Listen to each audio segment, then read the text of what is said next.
Alright everyone, how are you doing? I'm Unruly. Welcome back to Unruly Horror. This is what I bought this month, October 2022. Even though this is the 1st of November. One of the DVDs took forever to get here. In the UK, there was a bit of a postal strike, and I think it's still going on, so some of them took a bit longer to get here. And this one only turned up today. And I've had to do this video straight away. I was going to do the video with just the ones I had, but there wasn't really that many, and I got lucky, they came. So, can finally do the video, yay! And I've got 4 DVDs and 4 Blu-rays, back to how I used to do. So, as always, I'll start with the Blu-rays. And I think we're continuing some of the series that I've already got. I'm just checking the Blu-rays. I think I've got a lot of them where I actually haven't seen them, so that's pretty good. First off is 51, about Area 51. I thought this thinking it was a found footage film, because I know there's a Area 51 found footage film. Turns out this isn't. I watched it the other day. It's okay. Turns out Sean Connery's son directed it. What do you call him again? I am rubbish at reading these titles. Anyway, it aired on the Sci-Fi Channel in 2011, if I'm correct. And actually, they produced Skinwalkers, a film I got last month. They produced that in 2006, which I didn't even know that was from 2006. But yeah, this one, it was okay, you know. You can tell it had a bit of a budget. The aliens, or whatever you call them, they did look good. I was surprised.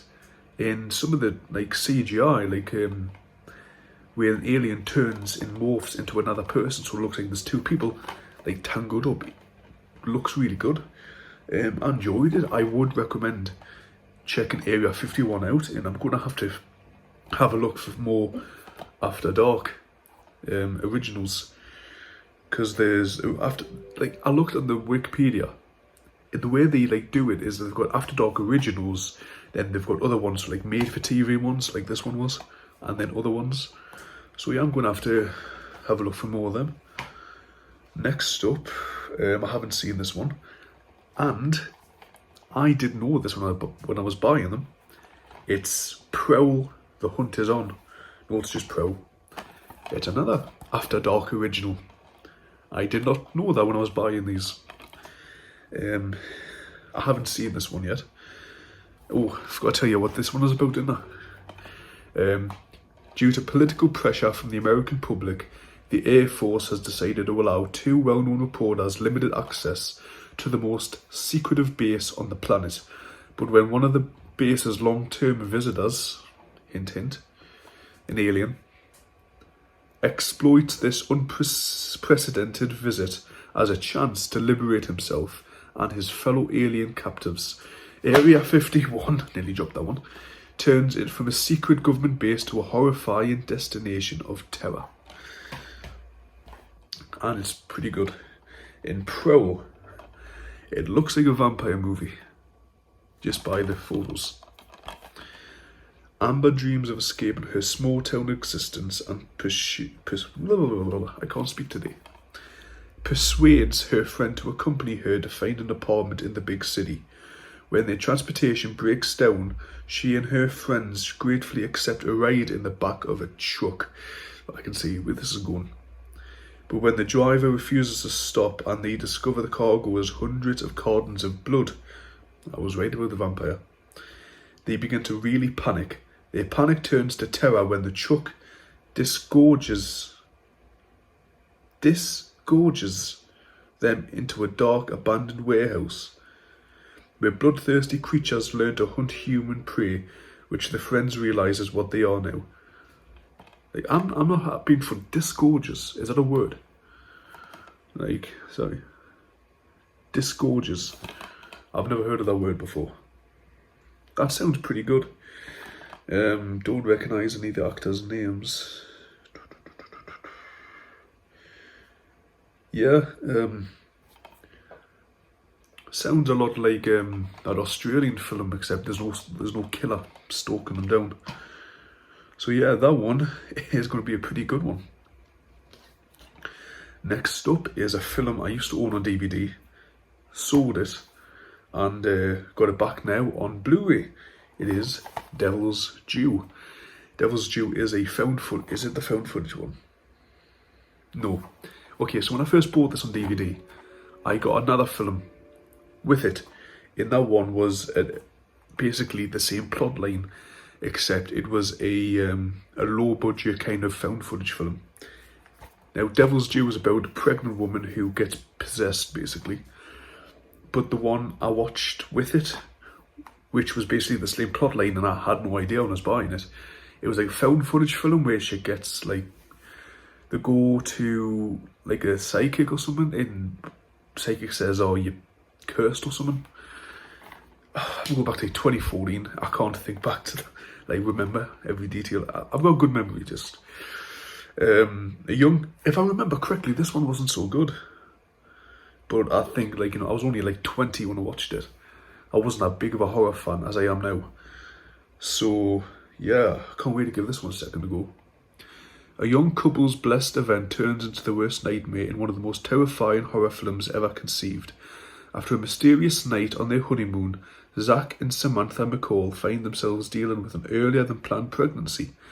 While recording everything on video for posterity, I can't speak, Zach notices odd behaviour in his wife, while they initially attribute to nerves, although it soon becomes evident that disturbing changes to Samantha's body and mind have had a much more sinister origin.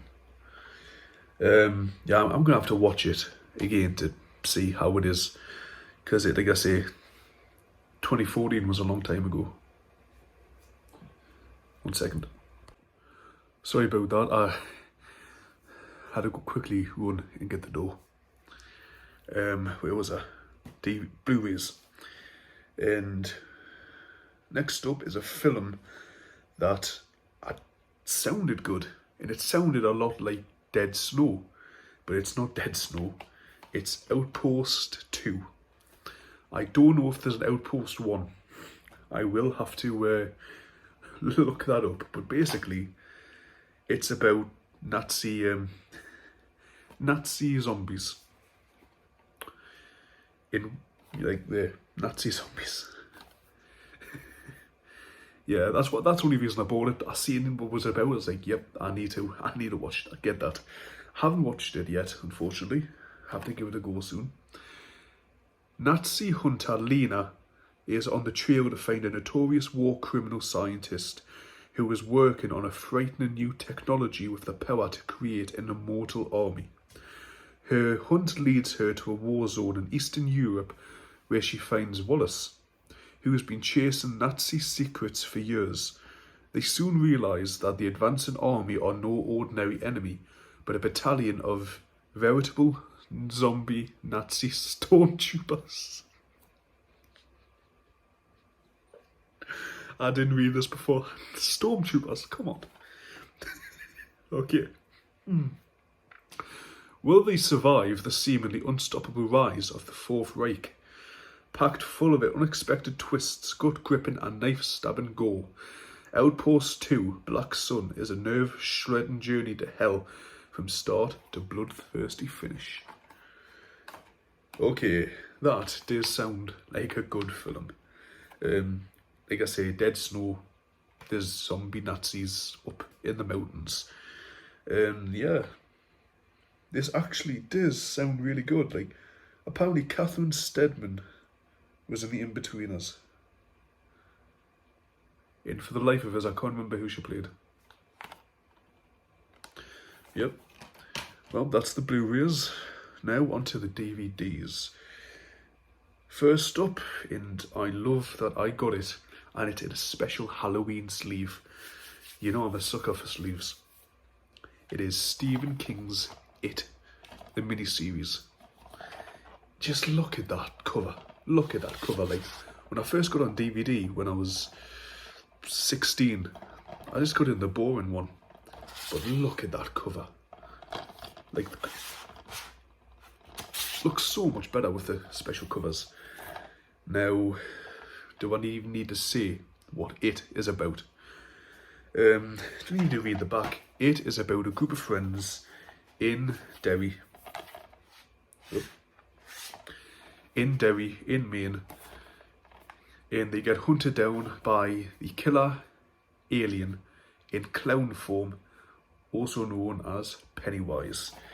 It is probably his longest book, which is it's like 1,100 odd pages, and it's probably one of his most famous stories, up there with Carrie, The Shining, and everything. Salem's Lot, yeah.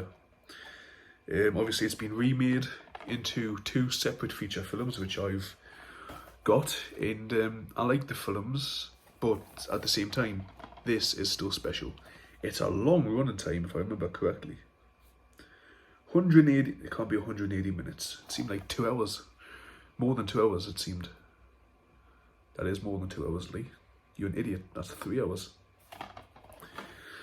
Forget me, guys. Forget me. It's the 1st of November. I miss Halloween already. Next up, we are continuing the Wrong Turn series with Wrong Turn 3, Left for Dead.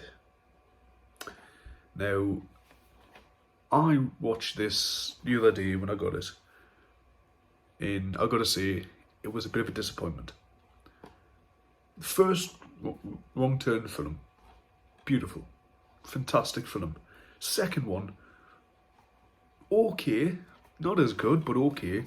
Third one, I looked on IMDb. The guy who wrote the screenplay for this never did anything again. His only film credit, and I can see why.